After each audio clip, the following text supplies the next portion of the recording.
നിങ്ങൾ എത്ര പേര് ഇങ്ങനൊരു ടെലിഫോൺ കണ്ടിട്ടുണ്ട്? അങ്ങനെ വിന്റേജ് സാധനങ്ങളാണ് ഒരു വ്യഗ്രത അല്ലെങ്കിൽ ആഗ്രഹം ഉണ്ടോ? എന്നാൽ അങ്ങനെ കുറച്ച് സാധനങ്ങൾ ഞാൻ കാണിച്ചു തരാം.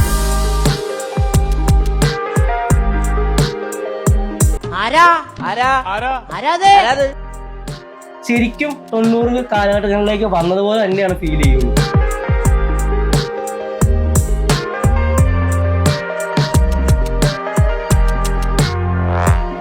അപ്പൊ ഇത്ര നേരം കണ്ട ഈ ഒരു വിന്റേജ് ഗാർഡന്റെ ശില്പികളാണ് ഇവര്. സജ്ജി, ഇത് വൈഫ് ലിസ. എത്ര വർഷം ഈ ഒരു ഗാർഡൻ ഈ ഒരു സെറ്റപ്പ് തുടങ്ങിയിട്ട്? ഒരു 5 വർഷം എടുത്തു. നമ്മുടെ ലോക്ക്ഡൌണിന്റെ പീരീഡിലാണ്. ലോക്ക്ഡൌൺ സമയത്തുണ്ടായ ക്രിയേറ്റിവിറ്റി അല്ലേ? പണ്ട് ഈ സാധനങ്ങൾ എത്ര പേര് കണ്ടിട്ടുണ്ട്? പണ്ട് നമ്മുടെ മുത്തച്ഛന്മാരൊക്കെ മറ്റേ അടക്ക് വെട്ടാൻ വേണ്ടി ഉപയോഗിച്ചിരുന്ന സാധനമാണ്. കടകളിലൊക്കെ കൃത്യ സുലഭമായിട്ടുണ്ടായിരുന്നു, പെട്ടിക്കടകളിൽ. അത് കൃത്യമായിട്ട് ഇവിടെ ഉണ്ട്. മോര് സൂക്ഷിക്കുന്ന കുടം. ഇവിടെ പഴയ മിഠായികളുണ്ട്, ജീരക മിഠായി ഉണ്ട്, പഴയ കളിപ്പാട്ടങ്ങളുണ്ടല്ലോ നമുക്ക് സമ്മാനം കിട്ടുന്ന ഗോലി സോഡ വരെ ഉണ്ട്. 90s കാലഘട്ടത്തിലെ ഒരു പെട്ടിക്കടയിൽ എന്തൊക്കെയുണ്ടോ അതെല്ലാം ഇവിടെ ഉണ്ട്.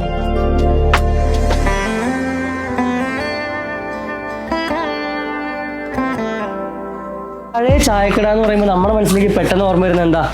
ഒരു ചായക്കുറ്റി, മുമ്പിലൊരു സൈക്കിള്, പാലും കൊണ്ട് വരുന്ന സൈക്കിള്, കുറച്ച് ഗ്ലാസ്സുകള്, സിനിമയുടെ പോസ്റ്ററുകൾ, അതൊക്കെയല്ലേ. ഇങ്ങോട്ട് നോക്കി, സെയിം സാധനം, പോസ്റ്റ് ബോക്സ്. ഇന്നത്തെ കാലത്ത് അന്യനിന്നല്ല, ഇന്നത്തെ കാലത്ത് ഇതൊന്നും കാണാനേ ഇല്ല. വിരളമായിട്ട് എവിടെയെങ്കിലും കണ്ടാലേ ഉള്ളൂ. പാൽക്കാരൻ ഗോപാലന്റെ പാൽ സൈക്കിളും. ഇത് പോരാണ്ട് ഇത് പൈസ ഇട്ട് വയ്ക്കാനുള്ള പഴയ ലോക്കർ റൂം, അല്ലെ പഴയ അക്കൗണ്ട് ലോക്കർ എന്നൊക്കെ പറയുന്ന സാധനം. ചായ അടിക്കുക. ഇത് നമ്മൾ എത്രത്തോളം കണ്ടിട്ടുള്ളതല്ലേ? കണ്ടോ? എല്ലാം ഭയങ്കര പെർഫെക്റ്റ് ആയിട്ടാണ് ചെയ്ത് വെച്ചിരുന്നത്. നമ്മൾ ശരിക്കും 90 കാലഘട്ടങ്ങളിലേക്ക് വന്നതുപോലെ തന്നെയാണ് ഫീൽ ചെയ്യുന്നത്. തവി, കുറി, എല്ലാ തവികളും ഉണ്ട്. പോരാതെ പുട്ടുകുറ്റി, പഴയ പുട്ടുകുറ്റി, പഴയ റേഡിയോ. ആ ഒരു വാരത്തിലെ ഏറ്റവും ഹിറ്റായി പോകുന്ന സിനിമ പോസ്റ്റർ, വിലവിവര പട്ടിക. ഇത് പോരാണ്ട് എനിക്ക് ഏറ്റവും ഹൈലൈറ്റ് ആയിട്ട് തോന്നിയത് ഈ ഒരു സാധനമാണ്. പച്ച എഴുതി വയ്ക്കുന്ന പച്ച ചുമര്. കറക്റ്റ് അത് 65 രൂപ, ഔസേപ്പ് 70 രൂപ, ചന്ദ്രൻ 40 രൂപ. എന്റെ ഏറ്റവും ചെറിയ പ്രായത്തിൽ ഏതൊരു ചായക്കടകൾ കണ്ട ഒരു എക്സ്പീരിയൻസ് എനിക്കിപ്പോ ഭയങ്കരമായിട്ട് റീക്രിയേറ്റ് ചെയ്യാൻ പറ്റുന്നുണ്ട്. 90കളിലെ ചായക്കടയും പെട്ടിക്കടയൊക്കെ എങ്ങനെ ഇതിലേക്ക് ഈ ഒരു ഐഡിയയിലേക്ക് വന്ന്? പഴയ സാധനങ്ങളുടെ കളക്ഷൻ ഉണ്ട്. പിന്നീട് നോക്കി ഓരോ സ്ഥലത്തു നിന്ന് ഓരോന്ന് കിട്ടി. അങ്ങനെ ഞങ്ങളുടെ ചായക്കടയായി, പെട്ടിക്കടയായി, ടെലിഫോൺ ബൂത്തായി.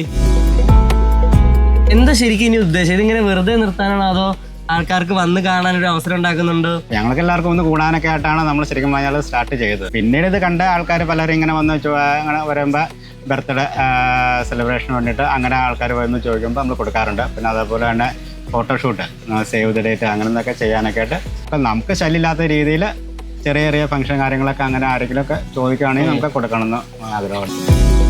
1, 2, 3, 4 കൂട്ടുകാർ വന്നു കഴിഞ്ഞാൽ അവർക്ക് ഒരുമിച്ചിരുന്ന് സൊറ പറയാനൊക്കെ പറ്റിയൊരു സ്പോട്ടാണ് ഇത്. ഇത് പക്ഷേ ചെറിയൊരു സ്പോട്ടാണ്. ഒരു 5-6 പേരുള്ള വലിയൊരു കൂട്ടം വന്നു കഴിഞ്ഞാൽ അവർക്ക് സംസാരിക്കാൻ വേറെ സ്പോട്ടുകൾ അപ്പുറത്തുണ്ട്. അത് ഞാൻ നിങ്ങൾക്ക് കാണിച്ചു തരാം. അപ്പോൾ നേരത്തെ പറഞ്ഞ പോലെ 4-ലധികം ഉള്ള ഒരു ചെറിയൊരു കൂട്ടം വന്നു കഴിഞ്ഞാൽ അവർക്ക് ചില്ല് ചെയ്യാൻ പറ്റിയൊരു സ്ഥലം ഉണ്ടെന്ന് പറഞ്ഞില്ലേ? ഇതാണത്. കണ്ടില്ലേ? ഇത്രയും പേർക്ക് നിരന്നിരിക്കാം. നടുക്കൊരു ക്യാമ്പ് ഫയർ സെറ്റ് ചെയ്യാം. വേണമെന്നുണ്ടെങ്കിൽ നമുക്കൊരു ബർത്ത്ഡേ ആഘോഷിക്കാം. ഒരു ഫ്രണ്ട്സുമായിട്ട് ഒരുപാട് നാളത്തെ ഒരു റീയൂണിയൻ സെറ്റപ്പ് നമുക്ക് ഭയങ്കര നൊസ്റ്റാൾജിക് ആയിട്ട് നമുക്ക് ഇവിടെ എക്സ്പീരിയൻസ് ചെയ്യാൻ പറ്റിയൊരു സ്പോട്ടാണിത്.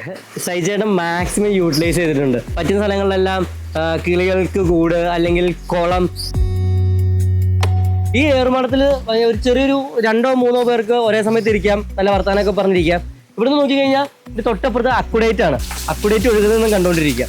ഓരോ സ്ഥലവും വളരെ യൂസ്ഫുൾ ആയിട്ടാണ് ഈ ഒരു പറമ്പിൽ യൂസ് ചെയ്തിരിക്കുന്നത്. വിന്റേജ് ഐറ്റംസ് എന്ന് പറയുമ്പോൾ ചായക്കടയും പെട്ടിക്കടയും മാത്രമല്ല. കണ്ടില്ലേ? പഴയ അമ്മിക്കല്ലുണ്ട്, കണ്ടോ?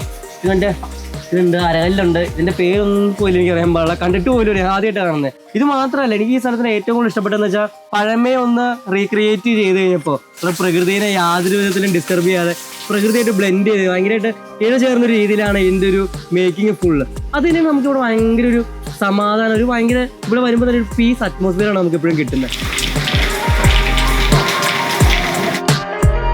പഴയ കട്ടിലിന്റെ കാല് അല്ലേ, അങ്ങനെയുള്ള സാധനങ്ങളൊക്കെ ഇതൊക്കെ കളക്ട് ചെയ്യാൻ ഒരുപാട് കഷ്ടപ്പെട്ടു. ഇല്ല, ഇത് എന്നാ വെച്ചാൽ നമ്മളെ മെയിനായിട്ട് സാധനങ്ങളെല്ലാം കിട്ടിയ നാളെ പെങ്ങളുടെ വീട്ടില് റിനോവേഷൻ വർക്ക് നടന്നു. ആ വർക്ക് നടന്നപ്പോൾ അവിടെ നിന്ന് മാറ്റി കുറച്ചധികം സാധനങ്ങളുണ്ട്. പിന്നെ ഈ ഫ്രെയിമൊക്കെ എന്ന് പറഞ്ഞാൽ നമ്മുടെ കടയിൽ നമ്മുടെ ഹാർഡ്വെയർ ഷോപ്പ് ഓരോ കമ്പനികൾ ഫ്ലെക്സ് കൊണ്ടുപോയി ഓരോ വർഷം അവർ മാറ്റും. അപ്പൊ അങ്ങനെ അതിനകത്ത് കിട്ടിയ സാധനങ്ങളൊക്കെയാണ് ഈ ടോട്ടൽ വേസ്റ്റിൽ നിന്നുണ്ടാക്കി എല്ലാം കളക്ട് ചെയ്തത്. ഒന്നിനും വേണ്ടി ഫണ്ട് അധികം മുടക്കാതെ. ഇല്ലല്ല, അങ്ങനെ മുടക്കിയിട്ടില്ല.